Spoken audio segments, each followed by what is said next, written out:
Welcome to Lift Your Legacy. My name is Jacob Prupp, father, husband, and rabbi. And each week we bring you an inspiring person or message to help you unlock your inner potential and create change that will impact the future. Thank you for listening, and let's get to it.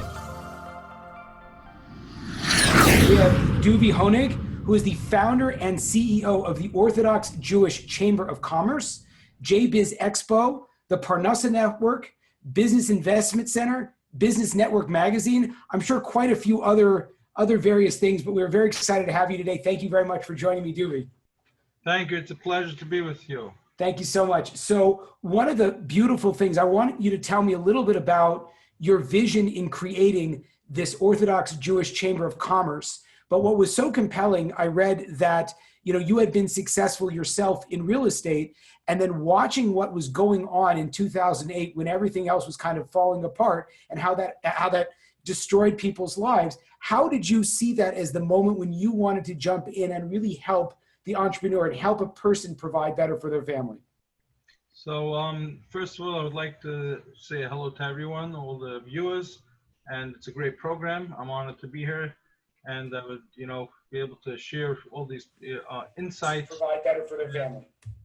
Really, I was literally finishing up an article for Forbes of networking, and you click, and before we started this, I have a lot of points I would like to share as well with everyone, from building the networks and being able to be where it reached today. Now, where did it start? How did it start? It started, sometimes they say like ignorance is bliss. Like you don't know what you're getting yourself into. There was in the recession, we just felt the pain. Everyone felt the pain. And, it was very hard to really get up there and act when you're hurting, especially you see so many people hurting. Usually people, they lock up.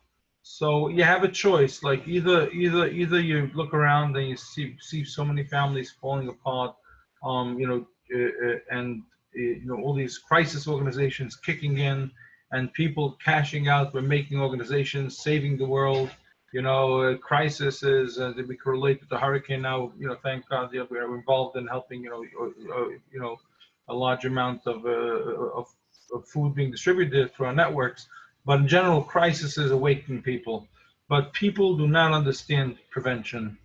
And it's very sad to see that when I put together a plan of networks, of existing Jewish networks, that we could just intertwine all these networks and empower our own community, our businesses, create jobs, build networks of just information and direction, like what services are out there, what courses are out there.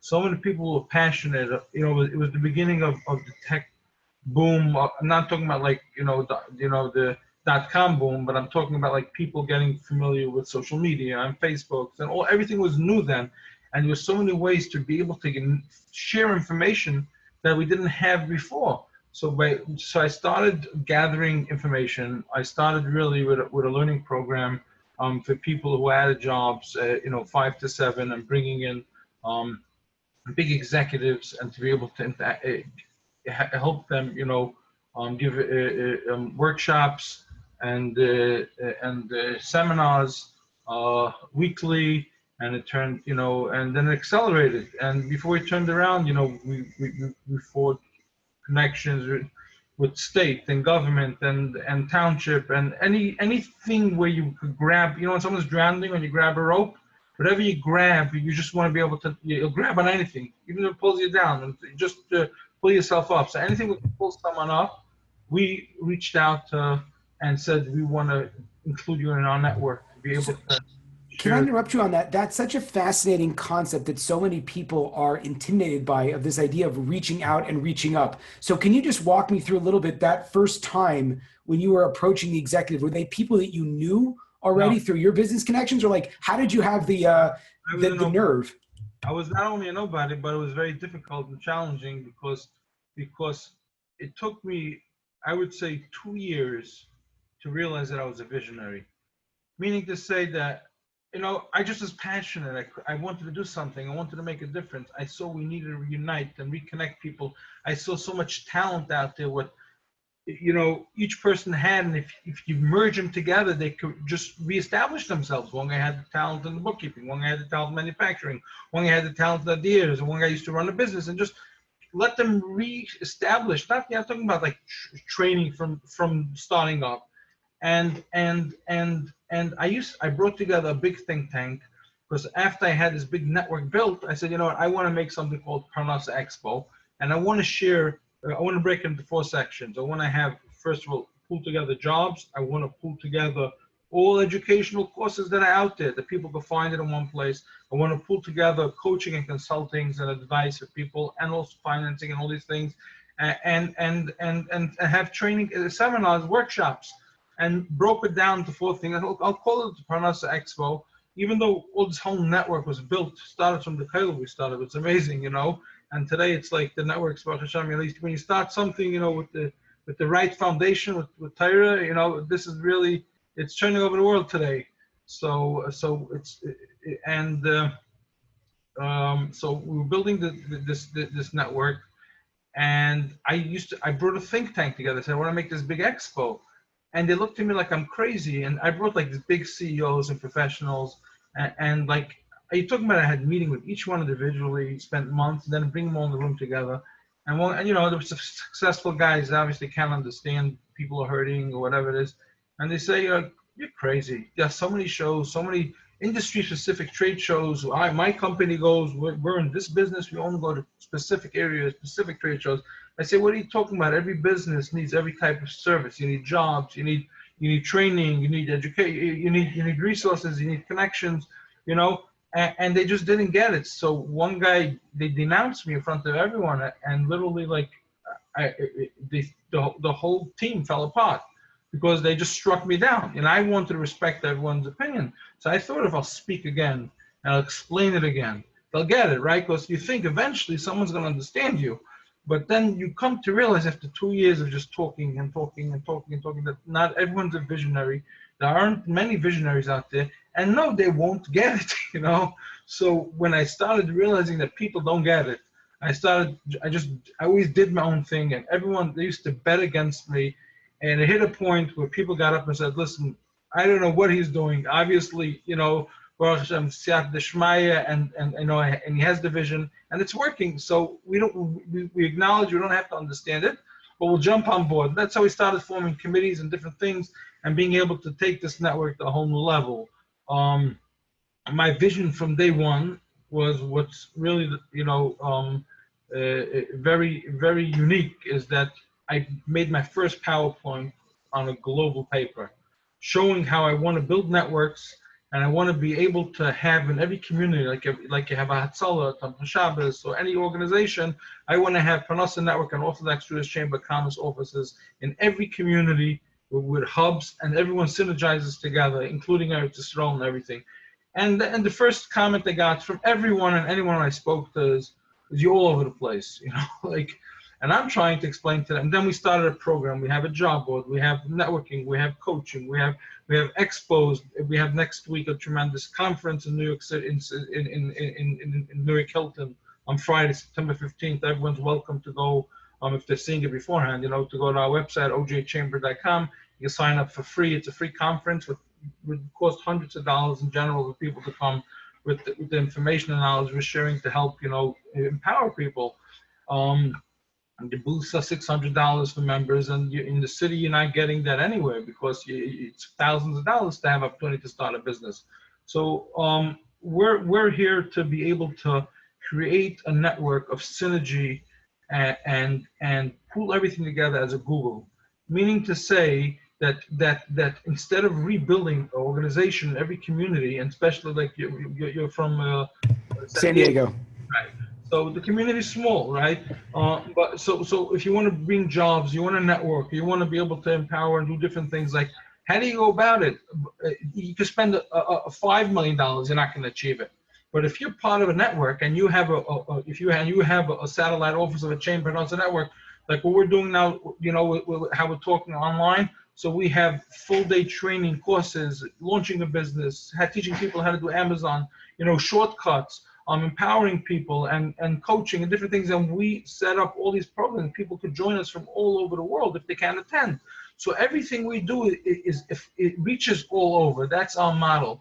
So by setting up one Google where everyone plugs into to this machine, it's cost effective. It costs nothing for communities. They can use our existing programs, our existing services. All we need is a small skeleton committee in each community, and they're able to interact, and automatically there's outsourcing jobs, there's connections, there's introductions, and it's endless in the day-to-day operations, how we network with people from all over the world and help them, Baruch Hashem. So was this for you, did you see that this was going to be a business for you, or that you saw that this was a passion for you, that people, and it's, this is a very important area that in my life personally, where there's a lot of people that will go through a career change or need to go through a career change. And, when I was working as a campus rabbi, and I just didn't know what the next step was. And it's so hard not to have that system set up. I'm going to you and laugh because I just told someone today, I was on the way over and I bought lunch, and I told them the reason that I started the organization is because I need a job. I'm still looking for a job. This is a hobby. This is something that I'm obligated for financial undertakings beyond anything. Devoro sitting over here, is a tzedekah. She, sits here, dedicates her life day and night to be able to keep on building the vision and helping people.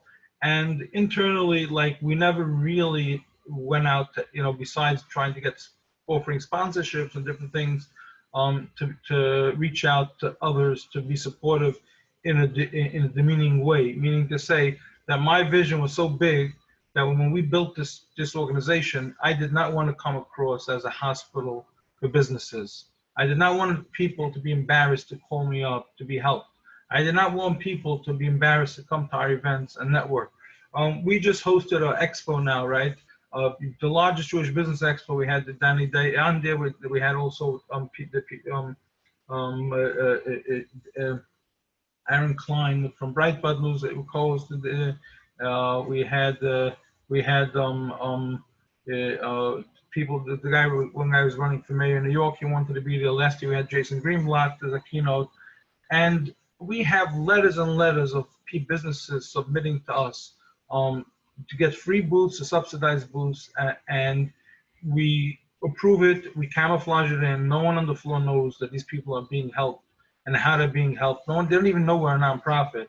And, from our end, it's a tremendous struggle, but from being able to see the fruits of someone calling me last week and saying that he just, from the business he started by us, he's 3 years ago, he had 10 kids and he was on every program struggling. And now we helped him get a line of credit for his business after we put a table out and he got exposure and helped him connect. We helped him introduce him to the banks and get loans. And he just, got upped his line of credit, and he said he wants to give a few $1,000s back to another business to be able to start up. What's beautiful. So, but we don't advertise this. So up until now, really, I took all the bleeding because it was my vision, and I realized people don't understand it. And I used to go ask people to help me financially. And they said, I don't understand. If it's a business, you should be making money. Why should I give you money if you can figure out how to make money? And I said, I explained to them, I said, Tom Shabbos gives out food, right? You just write them a check. All these organizations, all they give out is money, right? We're not giving out money. We're subsidizing things. So help us, help others. Give a little dollars and we'll help them. Instead, no, it doesn't make sense. Either you have to make a whole business or give out, or you should have an organization giving out money. So I'm speaking on Tuesday by the Rabbinical, the Igod Rabbanim of America. They have a dinner once a year, and the topic I'm speaking about really is awareness of prevention. That's what we're lacking today. We have so many. We're so immune to prevention, and we're so into being Superman and having crisis organizations. And when we could have prevented families from falling apart, we put children at risk, divorces, marriages, heart attacks, it's endless, and every organization out there, the bottom line is 90% of them are ones for people who don't have money. whether it's for Chas and Kala, whether it's for this.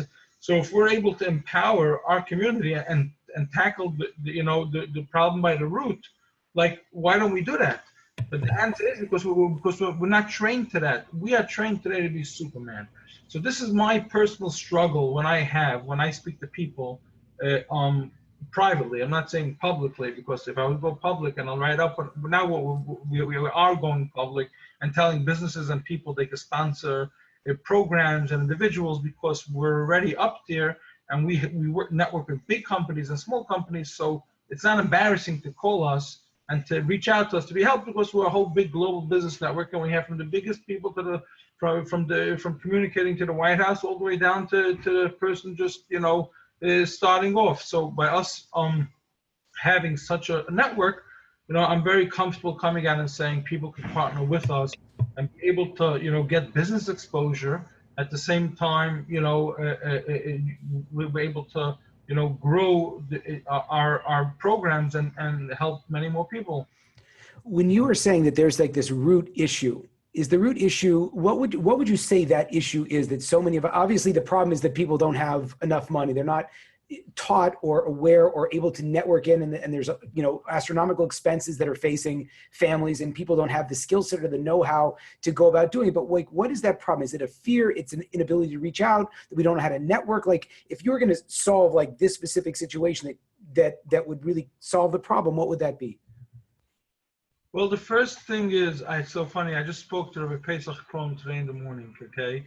And I sent him a thing, because we spoke together by the Aguda Convention 3 years ago to launch a program called Parnassah-based Knesses, to be able to have in every shul 2 people who we would approve of, who are sensitive and understand people, not telling them to do what they're not capable of doing and telling them do what I did, but being able to reach out to them and be helped and help connect the network. And we'll introduce them, they'll be part of a larger network and have resources and tools and know how to help these families and people through our network. Can I interrupt and just reiterate exactly what you just said? So you're saying that you want to put 2 people in every synagogue who are conscious and conscientious to people that are struggling financially, and be able to, in a private and honorable way, reach out to them and sort of help them figure out how they're going to provide for their family. Exactly, That's awesome. And it's much bigger than that, because they're all going to be intertwined with us. So we're going to have, like, every 2 weeks gatherings, and people share. Some people are looking to hire, some people have jobs, some people have businesses and they're struggling, other people know financial leads, some people know about government, state programs or different loans, or know people looking for their services, and they'll be part of our network. And we have all that, we'll share all our information. Now, every community by itself has different programs. Like now, New York City called us, they partner with us. They have a tremendous amount of services where we're able to offer through them to help people, but it won't work in a different state. So by every state and every place you do this. So what happened was, people like hearing problems, okay? Meaning to say that when me and Rabbi Pesach and myself spoke, right, the room wasn't so full at all. And we were really disappointed, because we were the only ones who came to that convention with solution. All the other rooms are talking about the problems, and we're here with a solution, and we're still struggling, trying to be able to, what's so complicated, to be able to have someone say, I want to support this program, I want to have this chus to hire this driver, because since we have so many different programs, we need to have coordinators for each program. Now, and by having a coordinator for this program will be huge. So I emailed him, I just Googled it today, because from another reason, and I said to the Pesach, you know how many views you had speaking, just not me? 7,300 views. Much more than anyone in the room, and much more than any other speech had, okay? So, and we were laughing, because the truth is that's the world today. That's what we're doing by social media and connections and interacting. People get to, you don't have to have a full room. Like what I'm talking to you in my office, you're in your office, but you don't know where this is going to end up and how it's going to end up. It might even inspire someone to understand what we're doing. Obviously, a visionary, is going to have to be, because otherwise they'll think I'm crazy. but we're always looking for people who do get it and understand. If we could be able to tackle this problem as a group, as a unity, what we're successfully doing. That's why we're who we are today. You know, they should just either say like, you know, I want to be part of this financially, have a source of helping prevention and tackling the problem from all these organizations from the root. Because I see what these guys are doing, and you can Google it and see it, and you're not going to finish with information. We have 3 events next week, and this week, and yesterday, a ribbon cutting. We helped a new business start and everything, and just and be able to, you know, strengthen this, and to honestly say we are the only organization in the hit, not just in the Jewish world, but in general, who focuses solely on Parnassah in every area. Meaning to say that organizations or private, they do partners with us, they do great work, but they focus on 1 or 2 specific areas. And that's not a solution. Yes, if you want to go to college, or if you want to get a course, or if you want to help in a specific area, a social service type of thing, they'll help you. But to be able to call up an organization and say like, how can I be helped, right? I need this and this. So we help them with a coach. I just helped someone today earlier from Texas write a business plan. He wants to start a restaurant. So we helped him with a business plan, you know, from here.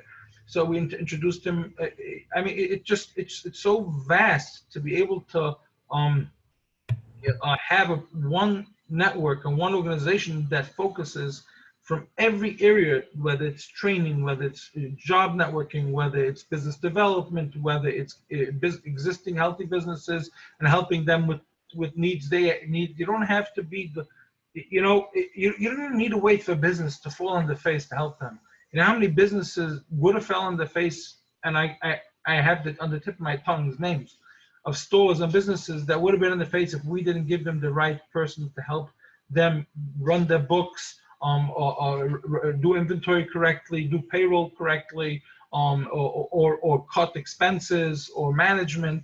So, but this doesn't mean anything to the average person, because they don't see a guy dying and a guy getting revived. You know, like that's what we're trained for. So we're trained to be Superman. You know, people like to react, feel like they're saving the world. Like a guy could come to you a day before and say, I need a loan, or I need help in this, because if not, I'm going with nothing. No one's going to do anything. The next day, he falls in his face. All of a sudden, you know, emergency funds. You know, there was a person, the family of, you know, what I know about, they're struggling immensely. What happened was the father had a heart attack and he became paralyzed. And people were joking. They said, unfortunately, you know what his problem was? That he didn't die. You know, because they can't make a crisis fit. You know, it's sad. You know, but it's true. We have to. And I'm not criticizing anyone. And speaking of awareness and awakening, is that we have to understand that prevention is everything. Preventing children, you know, even for married people, drug abuse, you know, depression, health issues, you know, children in school. There was just a child, and someone came over to me, my wedding, a single guy, 23, 24 years old. He says, Duvi Honig? I said, yes. He said, I want to tell you a story. I live at home, and my mother's a big social worker for 5 schools. And she had in a few of the schools children from different age brackets in a few different schools, you know, scattered out, and they came into the special ed courses by her, and you know, in the caravans, and she was amazed that every child had so many issues. And she came home. She used to talk about it. Like, it's so unusual. Like, they're in different schools and they have crazy issues. They had whether it's scholastic, where they had issues communicating. They had self-esteem issues. I mean, it was just endless. And then he tells me that one day his mother came home. Whatever. Recently, this is like going on for a year. He remembers talking about the family. And she couldn't get over that all the kids changed. So she started saying, what's going on? So she called in each child, from the young one to the older one.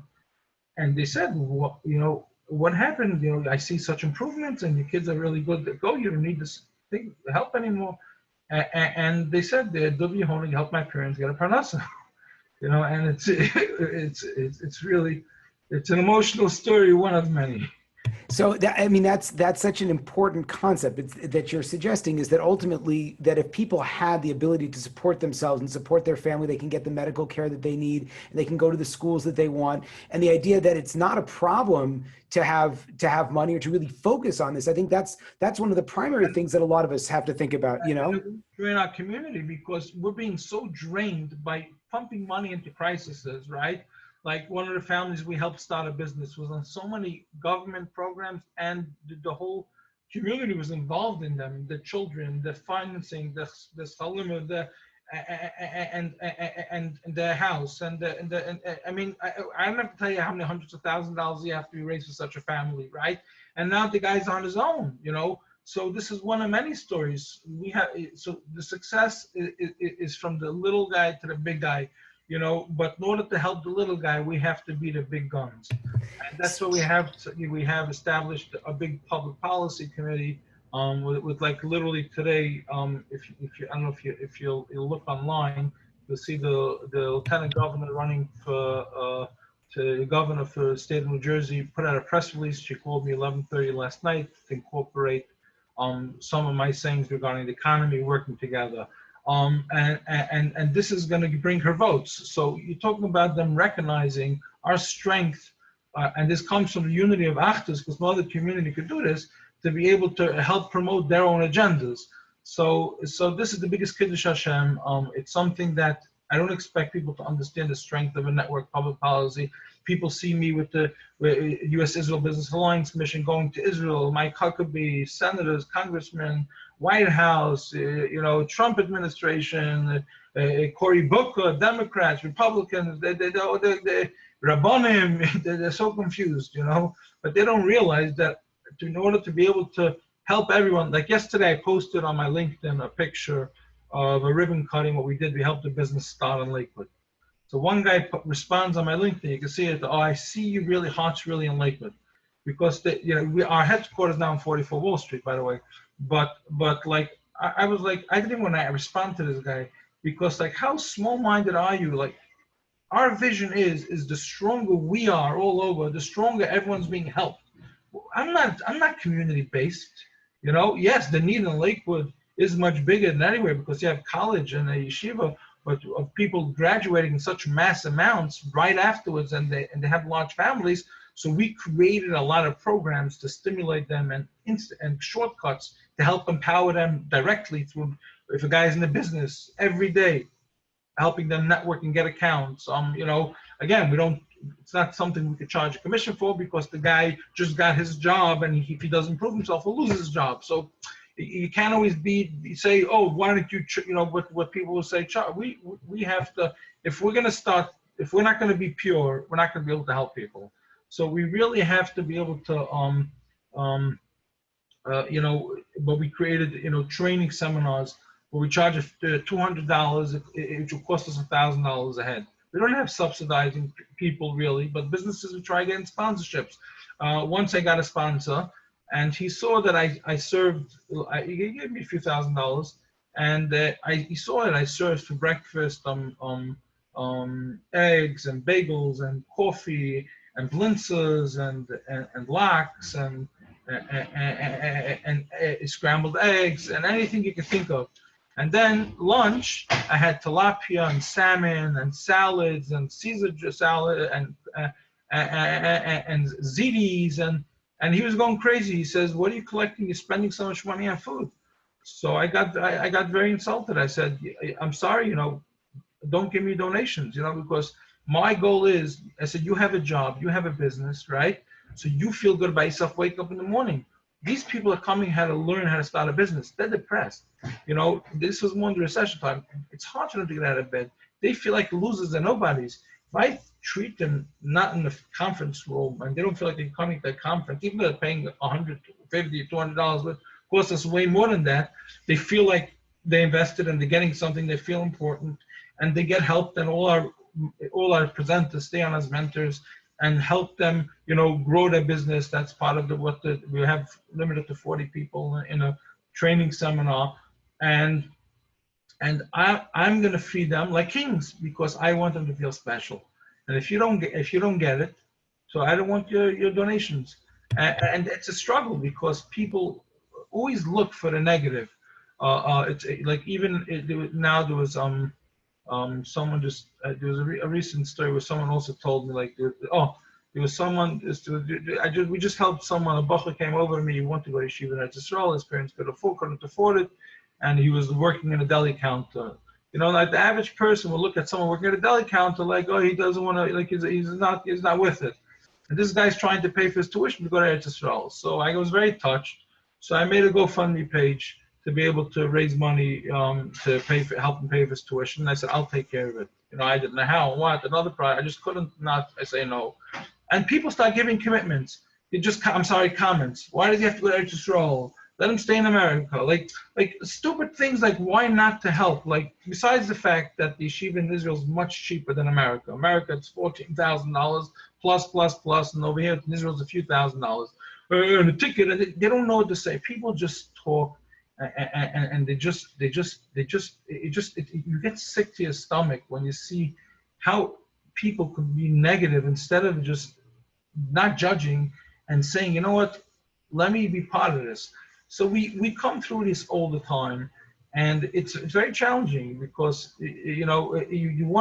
building a network is like it's not even like going fishing. It's like fishing in a pond with 3 fish, because for every 300 meetings I have, I'll meet one person who can add value, and every meeting is travel and sometimes flights and training, and everyone gives you the eitzes and the dayas, you know,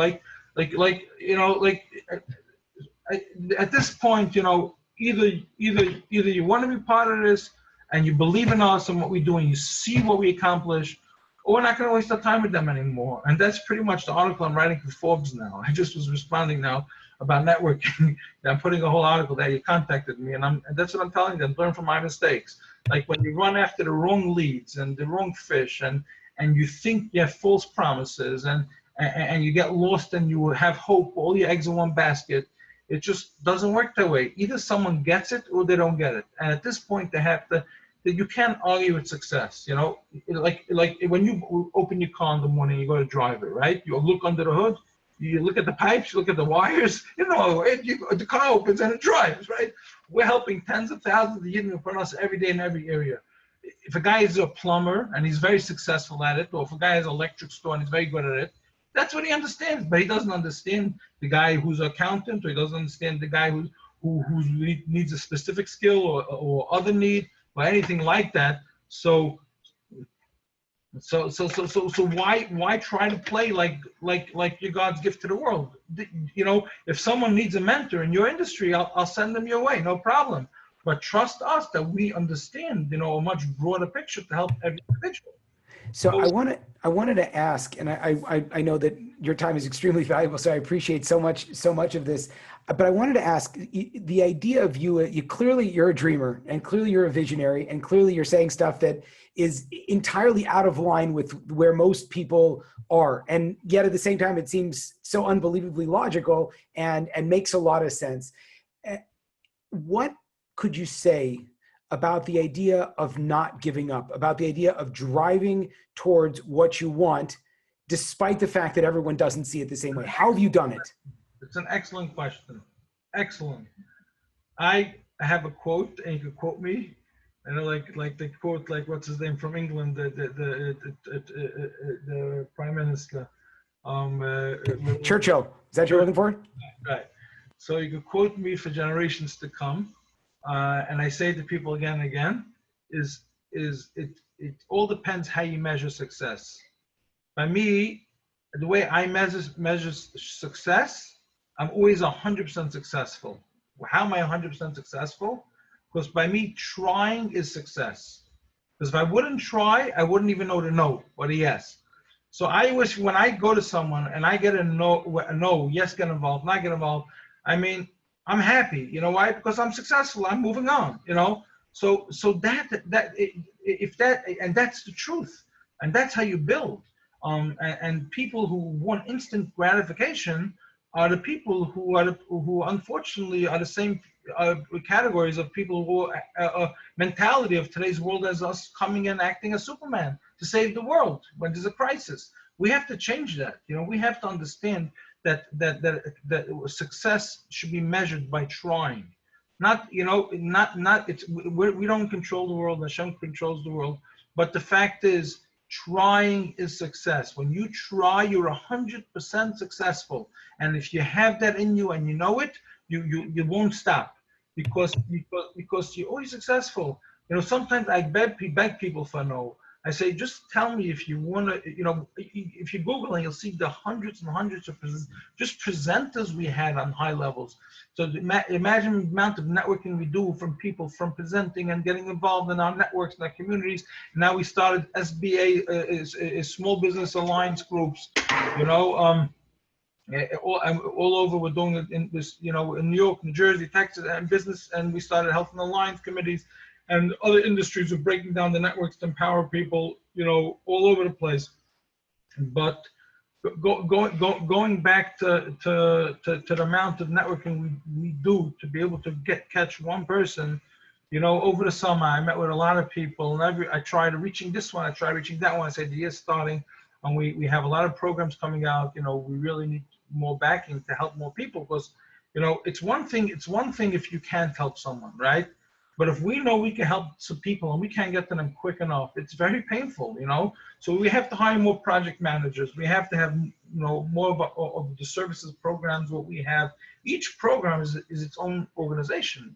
We're very unique. Like, we have 14 organizations within one organization. So if I would start every program as its own organization, you know, and people would look at it like that, they go, wow, it's so great. But they all incorporate and work with each other. So even hiring social workers to be able to work through with people which programs can help them and how and what.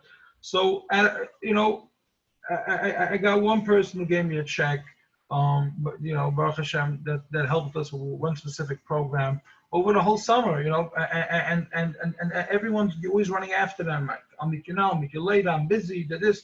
Like, so one guy's worth $1 billion, and I sent him a text and a voicemail. I said, listen, I said, you know what, you should be running after me. Because he respects what I'm doing, you know. I said, you know, I'm offering you a schus for Rosh Hashanah. You know, I'm not going to call you again. You know, if you're an investor, if this is not an investment for you to be able to, you know, make a difference in people's lives and just you know, support, you know, that we should be able to continue growing what we're doing, you know, and empower people before they fall on their face, you know. That's it. I'm not calling you again, and I didn't, because, you know, you got to cut your losses also. You know, even they're good people and they're passionate, you know, but they have to, you know, it says that it's a schus to give tzedakah, charity, to the right places, right? And that's what it is. It's a schus for people to help empower people. The Rambam says the biggest mitzvah in the world is helping a yid with Parnassah. It's the biggest thing because you're helping him help himself. And our motto over here in the Parnassah Network and the Orthodox Jewish Chamber of Commerce is we help people help themselves. You know, that's what we do. We're here to help people help themselves. I am not here to take credit for saying I helped this one, I helped that one, this one. 2 days ago, a guy called me up from the Washington area, and he tells me that he helped. He says he's in a specific industry, and he wants to network with us, and he helped us with a few very good connections. And I said, wow, it's so nice of you. He said, what do you mean? My brother told me that you helped his Parnassah and his business. So I wanted to reach out to you and, you know, be able to see how I could, you know, make a difference for you. So he tells me his brother's name. I don't know his name. You know, I say, but that's my biggest compliment. I'm not here to own people. You know, the average of the most organizations, unfortunately, they'll take a guy to help. They'll put his face on the video, and they'll make him pay his price, you know, to embarrass him for being helped by them, or making people feel like they owe them. When we create our conferences, our networks, you know, our networking events, our seminars, people feel like they're using their strengths, their skills, and they're meeting people through what their talents are, and they're able to implement it. And it's not us. I didn't give them the job. I didn't give them the company. I didn't give them the business. Yes, we created an environment where you could find the right, you get the information and the networks and the connections, and we're proud to not to physically say we don't want to, verbally, not to say we don't want to own people. We want people to feel they did it on their own, and that's the biggest form of tzedakah, and that's what the network's about, because the amount of yidden, networking and being part of such a network empowers everyone, every community, and we share the network with everyone. And by this time we look forward to really having offices, satellite offices in every community, and being able to help generate jobs and business and empowering businesses and opportunities for the whole place. So that's amazing. Duvi, thank you so much. Can you please tell us how people can find out more about you and about your organization, please? Well, they could Google me on LinkedIn, Duvi Honig. It's Honig. We have multiple websites, a lot of websites. If you go to ParnassahNetwork.com, it'll take you to a lot of them.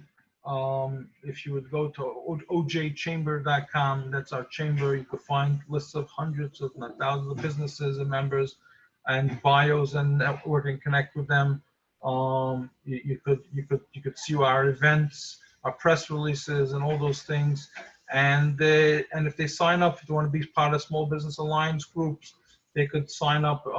They could see what programs we have, and our membership's free. We want to build a network to help Klal Yisrael. We don't charge for membership because our goal is to build a network that would empower everyone. And so ojchamber.com, they could see our next week's events, our big expo. People could come to the conference for free in the New York Hilton, September 15th. And they could follow us at ojchamber.com.